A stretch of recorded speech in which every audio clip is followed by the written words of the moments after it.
Hello everyone, my name is Gaurav Kumar and I had recently completed my MTech from IIT Delhi in 2025. So today we are discussing about the most important questions, and you can also say that the PYQ questions related to control systems. And in which topic? This is the topic of frequency response analysis. So through question we understand the concept behind it. Okay. So हम लोग की दिक्कत कब आती है, जब हम लोग कॉन्सेप्ट तो सीख जाते हैं बट हमें क्वेश्चन में कैसे अप्लाई करना है वो हम समझ नहीं पाते हैं। तो उसी को यहाँ पे फुलफिल करने के लिए मैं ये वीडियो लगातार डाल रहा हूँ PYQ series for control systems. Okay, so first question says that a transfer function is given k by s plus a into s minus b s plus c. Okay, and for the Nyquist path, entire imaginary axis right half of a spline in the clockwise direction, and Nyquist plot is 1 plus g of s, and origin is also given. Then it says that the number of poles of g of s 1 plus g of s lie in the right half of the s plane. The number of poles, पूछ रहा है, means यहाँ पे हम लोगों से पूछा जा रहा है z क्या होगा। ओके, सो जब भी हमें नाइक्विस्ट प्लॉट का क्वेश्चन रहे, नाइक्विस्ट प्लॉट, तो सबसे पहले फॉर्मूला हम लोग क्या लिखते हैं, n equal to P minus Z, और ये क्या होता है, anti clockwise. Okay, anti clockwise. So यहाँ पे आप देखो गिवन क्या है हमारे पास, g of s equal to 1 by S plus A, S minus B और s प्लस सी। तो इसका जब हम पोल जीरो डायग्राम ड्रॉ करेंगे तो इसका क्या आएगा, देखो तीनों पोल है, एक माइनस ए यहाँ पे आएगा, एक मान लो माइनस सी यहाँ पे आएगा। सी की कुछ भी वैल्यू ले सकते हैं, ये बड़ा हो सकता है या ये छोटा हो सकता है, कुछ से कोई मैटर नहीं करता है, हमें सिर्फ देखना है राइट हैंड में कितने आ रहे हैं और लेफ्ट हैंड में कितने आ रहे हैं। बी एक यहाँ पे आएगा, तो राइट हैंड में एक आ रहे हैं, सो यहाँ पे पी हमारा क्या हो जाएगा, 1 हो जाएगा, क्योंकि राइट हैंड में देखो एक पोल है, सो पी इक्वल टू 1। सो अब हम लोग और इनसर्कलमेंट अबाउट यहाँ पे देखना, for Nyquist flows encloses the entire imaginary axis and the right half of the spline in the clockwise direction. The Nyquist plot encircle the origin once in a clockwise direction. देखो यहाँ पे दिया हुआ है n का, origin को enclose कर रहा है once in a clockwise direction. Clockwise direction हम लोगों ने फॉर्मूला क्या पुट किया है, एंटी क्लॉकवाइज। तो n इक्वल टू -1 लेंगे, क्योंकि ये क्लॉकवाइज था, क्लॉकवाइज गिवन था, तो इसको एंटी क्लॉकवाइज में करने के लिए, एंटी क्लॉकवाइज में करने के लिए हम लोगों ने -1 रखा। ठीक है, तो अब हम फॉर्मूला में पुट करते हैं, n equal to P minus Z. So n हमारा कितना आया, -1, p हमारा कितना आया, 1 माइनस जेड, तो z कितना आ जाएगा हमारा, 2। ओके, तो z हमारा कितना आ जाएगा, 2, तो नंबर ऑफ पोल्स कितने हो जाएंगे, 2। और यहीं पे अगर कुछ कोई बोल देता है इसी क्वेश्चन में कि ये स्टेबल होगा सिस्टम या अनस्टेबल होगा, तो जब भी z अगर z की वैल्यू 1 2 या 3 आए, तो ये राइट हैंड हाफ ऑफ एस्प्लिन बताता है, राइट हैंड पोल्स। ओके, सो राइट हैंड पोल्स रहेगा, तो राइट हैंड में अगर कभी भी पोल्स रहेंगे तो वो अनस्टेबल होते हैं। ओके, एंड लेफ्ट साइड में जितने रहेंगे वो स्टेबल होते हैं। ओके, अब इमेजिनरी एक्सिस पे मान लो कोई रहेगा तो मार्जिनली स्टेबल होते हैं, मार्जिनली स्टेबल। बट अगर रिपीटेटिव पोल मार्जिनली एक्सिस पे रहे तो क्या, इमेजिनरी एक्सिस पे रहे तो क्या होगा, unstable. Okay, so this is the core fundamental of stability and unstability. अगर पूछ लेता है इस क्वेश्चन में तो हम लोग कैसे इसको डिफाइन करते हैं, तो जेड इज इक्वल टू 2 है यहाँ पे, तो ये सिस्टम क्या हो जाएगा, अनस्टेबल सिस्टम ये हो जाएगा। ओके, ये सिस्टम अनस्टेबल हो जाएगा।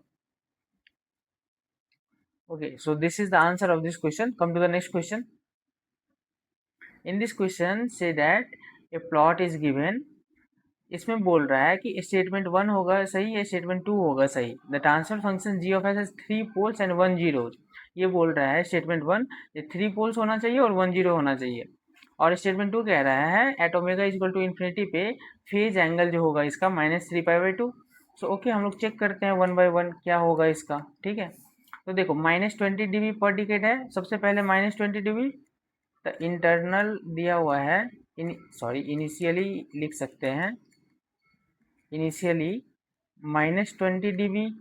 तो इसका कॉन्सेप्ट कहता है जो वन पोल एट ओरिजिन, जब भी इनिशियली -20 dB या -40 dB रहे तो वन पोल एट ओरिजिन, -40 रहेगा तो two pole at origin, -60 dB रहेगा तो थ्री पोल एट ओरिजिन, हम लोग ऐसे लिख सकते हैं, ठीक है।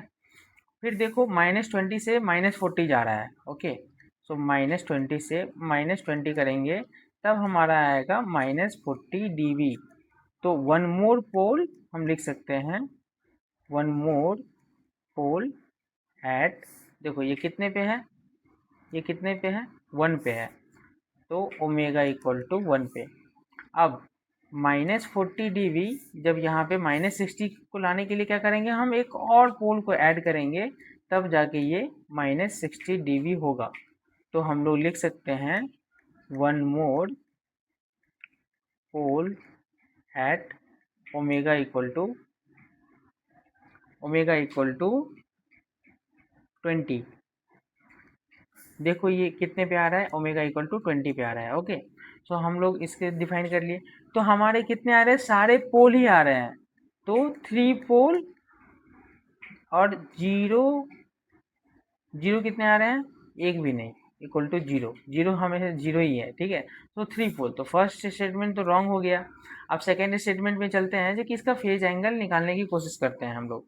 तो हम लोग जी ऑफ एस को लिख सकते हैं ऐसे, देखो यहाँ पे मैग्नीट्यूड ऑफ जे ओमेगा है, तो जे ओमेगा को क्या लिख सकते हैं हम ट्रांसफर फंक्शन में, एस डोमेन में जी ऑफ एस, ओके। तो G of S equal to हम लोग लिख सकते हैं, वन पोल एट ओरिजिन है तो वन पोल है तो 1 एस, और एक पोल है ओमेगा इक्वल टू 1 पे, तो 1 plus S by omega, so S by 1। फिर एक और पोल है 20 पे, तो 1 प्लस एस बाई ओमेगा, तो ओमेगा की वैल्यू कितनी है 20, तो 1 प्लस एस बाई 20। अगर अब इसका हम जी ऑफ जे ओमेगा निकाले तो क्या आएगा, ये देखो एस है तो इसका हम लिख सकते हैं, पहले यहाँ पे लिख देता हूँ मैं, J omega 1 plus J omega by 1 plus J omega by 20, okay.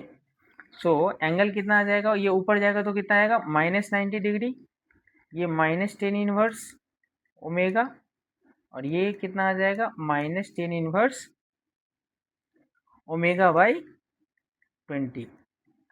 तो हमसे क्या पूछा जा रहा है, जो इसकी इन्फिनिटी पे वैल्यू कितनी आएगी, तो G of J omega at omega equal to infinity पे, तो इन्फिनिटी पे कितनी आ जाएगी -90 डिग्री।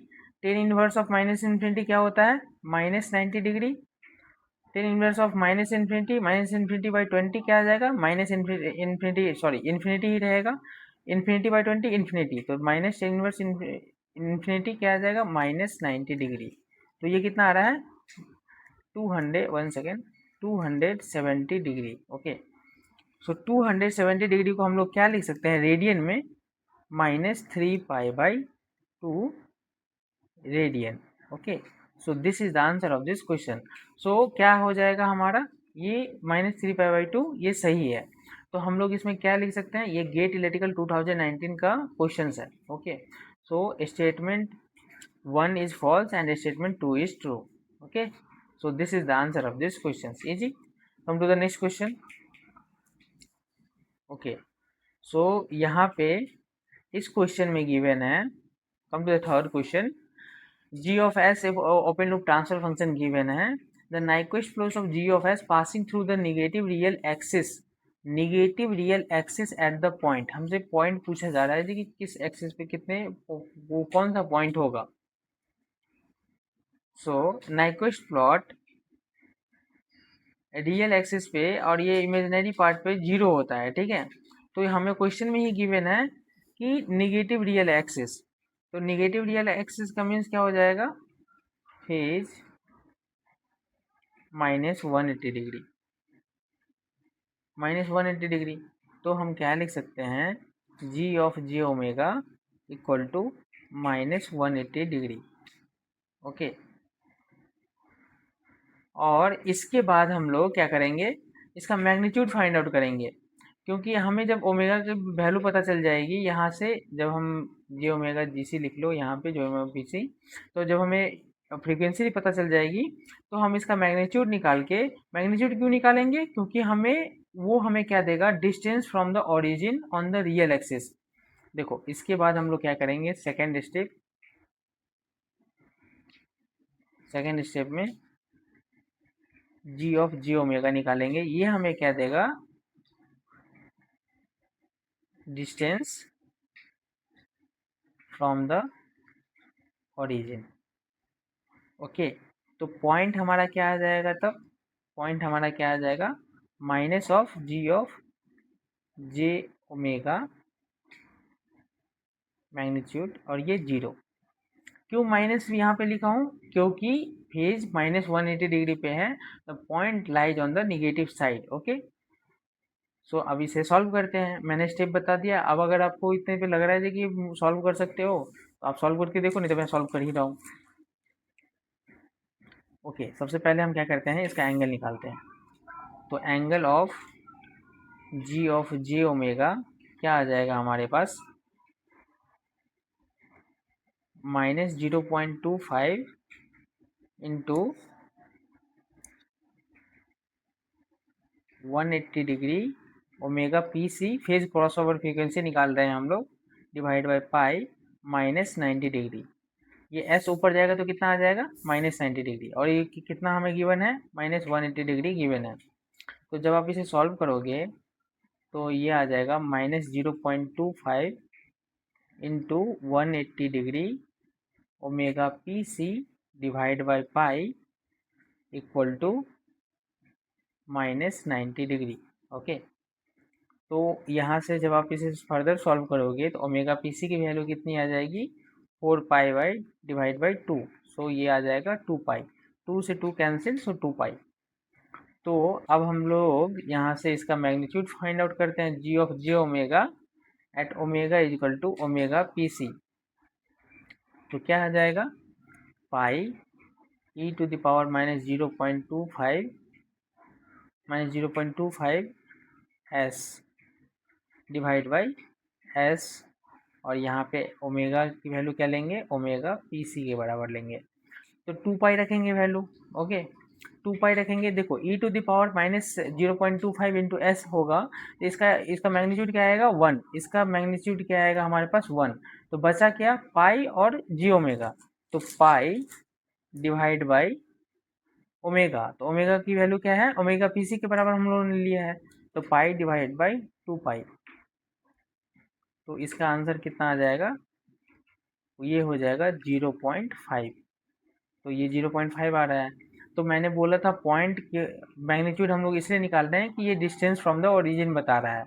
ओके, तो डिस्टेंस फ्रॉम द ओरिजिन क्या आ जाएगा हमारा, -0.5 और ये 0।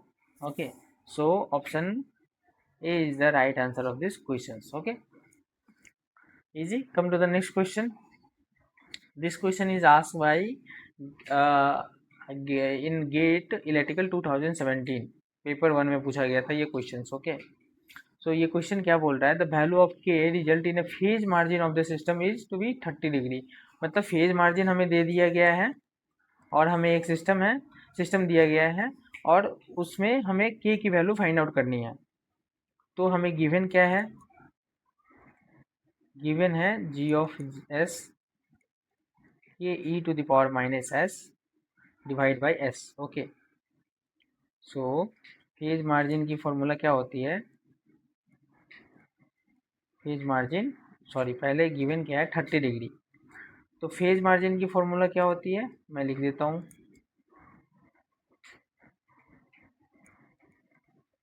180 डिग्री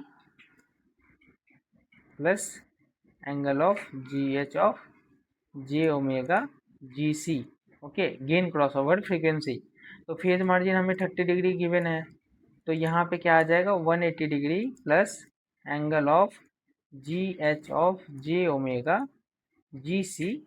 ओके, तो angle of G H of J omega G C को हम क्या लिख सकते हैं यहाँ से,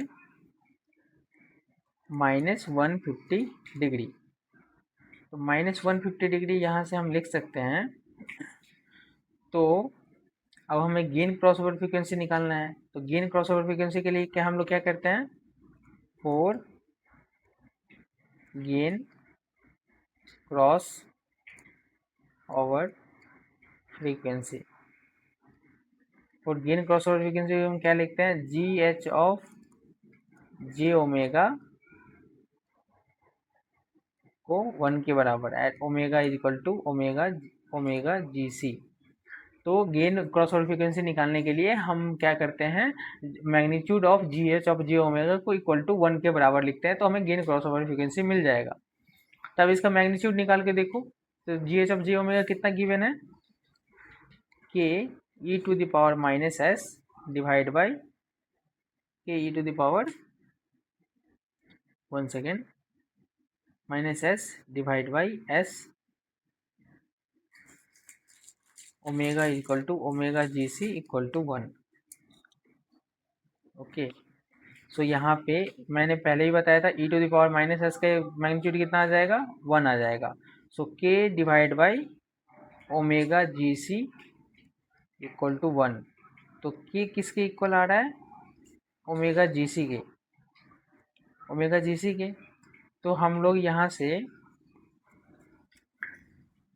angle of GH of J omega GC को हम लोग लिख सकते हैं, जब हम इसका एंगल निकालना चाहे, angle GH of J omega, इसका एंगल निकालना चाहे तो क्या आएगा हमारे पास, देखो एक ये S ऊपर जाएगा तो कितना बनेगा, -90 डिग्री। और जब भी e to the power minus S में कोई दिया रहे तो उसका एंगल निकालने के लिए हम लोग क्या करते हैं, हमेशा याद रखना 57.3, और s के पीछे अगर -2 रहता तो -57.3 इंटू 2 करते, 3 रहता तो 3 से मल्टीप्लाई करते, 4 रहता तो 4 से मल्टीप्लाई करते। बट यहाँ पे सिर्फ s है और पीछे आप ए 1 एज्यूम कर सकते हो क्योंकि 1 ही रहता है हमेशा।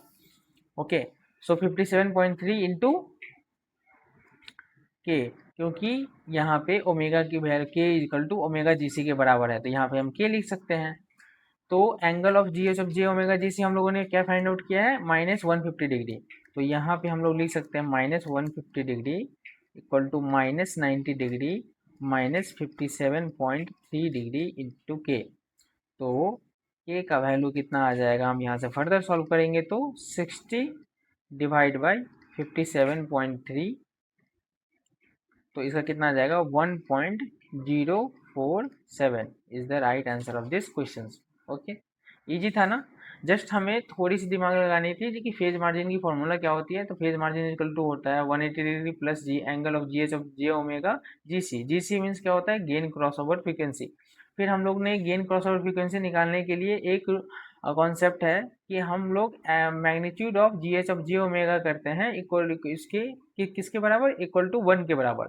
फिर हम लोगों ने पुट किया और वहाँ से हमें के की वैल्यू मिल गई ओमेगा GC के बराबर। फिर हमने एंगल निकाला, एंगल जो निकाले हुए थे, और जब हम लोगों ने एंगल इसका निकाला GH of J omega GC का, तो कितना आ रहा है, -90 डिग्री, और ये e to the power minus है तो इसका एंगल कितना आ जाएगा, -57.3 इंटू 1 इंटू ओमेगा। तो ओमेगा की वैल्यू कितनी है, k है, तो हम लोगों ने k डाला और यहाँ से k की वैल्यू 1.047 आ गया। ओके, अब to the next question. In this question, he asked the simple. This is the simple questions asked by IIT in GATE Electrical 2017. Let the output of the system V naught t is Vm sin omega t plus phi, and V naught s divided by Vi of s transfer function is given, and Vi of t is given Vm sin omega t. Then the minimum and maximum phase angle पूछ रहा है हमसे। Okay, minimum and maximum phase angle निकालने के लिए देखो, पहले हमें गिवन क्या है, V not S divide by Vi of S. Okay, output by input, so 1 minus S divide by 1 plus S. तो इसको हम क्या लिख सकते हैं, H ऑफ एस। तो H of S equal to 1 minus S divide by 1 plus S. तो इसका एंगल क्या हो जाएगा, H of J omega equal to 1 minus J omega divide by 1 plus J omega. तो इसका क्या आ जाएगा, 1 माइनस जे ओमेगा क्या लिखते हैं हम लोग, minus tan inverse omega divide by 1, omega divide by 1, and ये ऊपर जाएगा तो ये भी क्या हो जाएगा, minus tan inverse omega divide by 1। तो एंगल हमारा क्या आ रहा है, जी H of J omega minus two ten inverse omega, क्योंकि देखो minus tan inverse omega minus tan inverse omega दोनों ऐड होके कितना बन जाएंगे, minus two ten inverse omega. तो मिनिमम और मैक्सिमम एंगल पूछा जा रहा है, तो एट हम लिख सकते हैं at omega equal to zero minimum होगा, तो at omega is equal to zero G H of J omega at omega is equal to zero पे क्या आएगा, minus two ten inverse zero. तो क्या आ जाएगा यहाँ पे, ten inverse zero is zero, तो यहाँ पे कितना आ जाएगा, 0 डिग्री। अब मैक्सिमम के लिए हम लोग क्या पुट करते हैं, at omega is equal to infinity, तो हम लोग लिख सकते हैं angle of G H of J omega, omega tends to infinity पे फाइंड आउट कर रहे हैं ना, तो minus two ten inverse infinity. तो टेन इनवर्स इन्फिनिटी कितना होता है, 90 डिग्री होता है, तो माइनस टू इंटू 90 डिग्री, तो कितना आ जाएगा हमारे पास, माइनस 180 डिग्री। और इसको हम क्या लिख सकते हैं, माइनस 180 डिग्री को माइनस पाई क्योंकि हमारे ऑप्शन पाई में गिवन है, इसलिए हम लोगों ने डिग्री को रेडियन में कन्वर्ट किया, तो ये डिग्री में है, ये रेडियन में है। तो हमारे पास क्या आ रहा है, मिनिमम कितना आ रहा है, पहले पूछ रहा है मिनिमम, मिनिमम जीरो और मैक्सिमम पाई, तो मिनिमम जीरो और मैक्सिमम पाई।